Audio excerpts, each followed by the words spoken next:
عشاء کا وقت شفق غائب ہونے سے لے کر نصف رات تک، شفق غائب ہونے سے لے کر نصف رات تک صحابہ رضی اللہ عنہم عشاء کی نماز شفق غائب ہونے کے بعد رات کی پہلی تہائی تک پڑھ لیتے تھے، یعنی 10 بجے تک. 5 بجے اگر سورج غروب ہو تو پہلی تہائی کب ہو جائے گی؟ 10 بجے تک، دوسری پھر 2 بجے تک، اور عشاء کی نماز کا وقت رات کے پہلے نصف تک ہے. یہ صحیح مسلم کی روایت ہے. اول وقت جوہینا قبیلہ کے ایک آدمی سے روایت ہے، وہ کہتا ہے میں نے رسول اللہ صلی اللہ علیہ وسلم سے سوال کیا کہ میں عشاء کی نماز کب پڑھوں؟ آپ نے فرمایا نماز عشاء اس وقت ادا کر جب رات پوری وادی کے پیٹ کو بھر دے، یعنی جب پوری وادی پہ اندھیرا چھا جائے. آخری وقت، اور جب تم عشاء پڑھو تو آدھی رات ہونے تک اس کا وقت ہے. فَإِذَا صَلَّيْتُمُ الْعِشَاءَ فَإِنَّهُ وَقْتٌ إِلَى نِصْفِ اللَّيْلِ. اب صحیح مسلم کی روایت میں، اس روایت میں جس میں حدیث کا نمبر 1419 ہے، نصف اللیل الاوسط آتا ہے، اور دوسری میں الی نصف اللیل آتا ہے. عشاء کو کبھی جلدی پڑھنا اور کبھی مؤخر کر کے پڑھنا. محمد ابن عمر بن حسن بن علی بن ابی طالب کہتے ہیں کہ ہم نے جابر رضی اللہ عنہ سے نبی صلی اللہ علیہ وسلم کی نمازوں کے اوقات پوچھے تو انہوں نے کہا کہ آپ صلی اللہ علیہ وسلم ظہر سورج ڈھل جانے پر پڑھتے تھے. کب پڑھتے تھے ظہر؟ سورج ڈھل جانے پر. اور عصر اس وقت ادا کرتے تھے جبکہ سورج زندہ ہوتا تھا، یعنی اس میں چمک اور تپش باقی ہوتی تھی. اور مغرب اس وقت پڑھتے جب سورج غروب ہو جاتا تھا. اور عشاء میں جب لوگ پہلے جمع ہو جاتے تو جلدی کرتے، اور جب کم ہوتے تو تاخیر کر لیتے. عشاء میں جب لوگ پہلے جمع ہوتے تو جلدی پڑھ لیتے، اور جب کم ہوتے تو ذرا انتظار کر لیتے. عشاء میں تاخیر پسندیدہ ہے. رسول اللہ صلی اللہ علیہ وسلم نماز عشاء کو دیر سے پڑھا کرتے تھے. سنن نسائی کی روایت ہے. ایک اور روایت میں آتا ہے آپ نے فرمایا اگر یہ خطرہ نہ ہوتا کہ میں اپنی امت کو مشقت میں ڈال دوں گا تو میں انہیں عشاء کی نماز مؤخر کرنے کا حکم دیتا کہ دیر سے پڑھ لیں.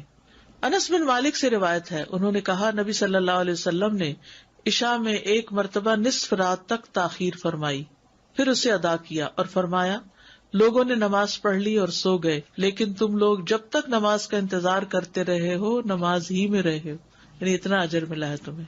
لیکن ایک مرتبہ پڑھائی، بار بار ایسا نہیں تھا، کیونکہ آپ کو معلوم تھا کہ لوگوں پر یہ مشکل ہے.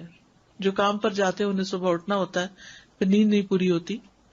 ابو موسیٰ سے روایت ہے، انہوں نے فرمایا میں اور میرے وہ ساتھی جو میرے ساتھ کشتی میں آئے تھے کسی دوسرے علاقے سے، وادی بطحان میں پڑاؤ کیے ہوئے تھے، جبکہ نبی صلی اللہ علیہ وسلم مدینہ میں تھے، یہ مدینہ سے باہر تھے.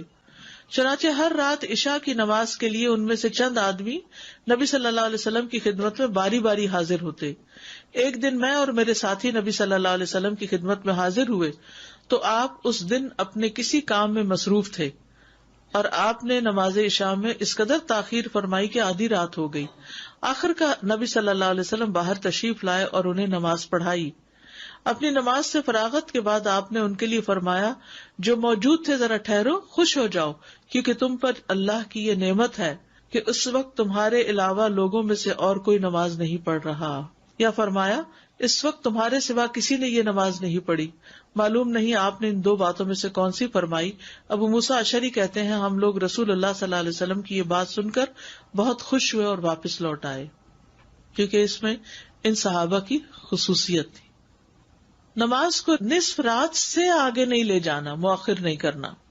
اگر عشاء کی نماز وقت سے لیٹ ہو جائے تو یہ حرام ہے، اور کسی کے لیے جائز نہیں کہ وہ عشاء کی نماز یا اس کے علاوہ کوئی اور نماز لیٹ کرے. پس اگر وہ بغیر کسی عذر کے لیٹ کرتا ہے تو اس کی وہ نماز باطل اور غیر مقبول ہے، اگر بغیر کسی وجہ کے لیٹ کر رہا ہے، اگرچہ وہ اس نماز کو 1000 دفعہ ہی کیوں نہ پڑھے. اور جہاں تک یہ بات ہے کہ نماز عشاء کو اس کے آخری وقت تک لیٹ کر کے پڑھنا افضل ہے، تو اس کو 1/3 سے نصف رات تک لیٹ کیا جاتا ہے. یہ عشاء کی نماز کا افضل وقت ہے. اس کو نصف سے لیٹ کرنا حرام ہے، کیونکہ عشاء کی نماز کا آخری وقت آدھی رات تک ہے. بس بعض لوگ کیا کرتے ہیں، تہجد کے وقت عشاء کے فرض بھی پڑھ رہے ہوتے ہیں کہ ابھی تو فجر تک وقت ہے. فجر تک نہیں ہے، کب تک ہے؟ آدھی رات تک. عشاء سے پہلے سونے اور بعد میں باتیں کرنے کی ممانعت. ابو برزہ رضی اللہ عنہ سے روایت ہے کہ رسول اللہ صلی اللہ علیہ وسلم عشاء سے پہلے سونے اور اس کے بعد گفتگو کرنے کو ناپسند فرماتے تھے. شفق غائب ہونے کی جو بات ہے، شفق احمر یا شفق ابیض؟ اسود کو ہی دیکھیں گے کہ جب ڈیلے ہو جائے، یعنی وہ وقت جب شروع ہوتا ہے جب ہر چیز سیاہ ہو جاتی ہے، آتما ڈارکنیس آ گئی، کچھ بھی شفق کا باقی نہیں رہا.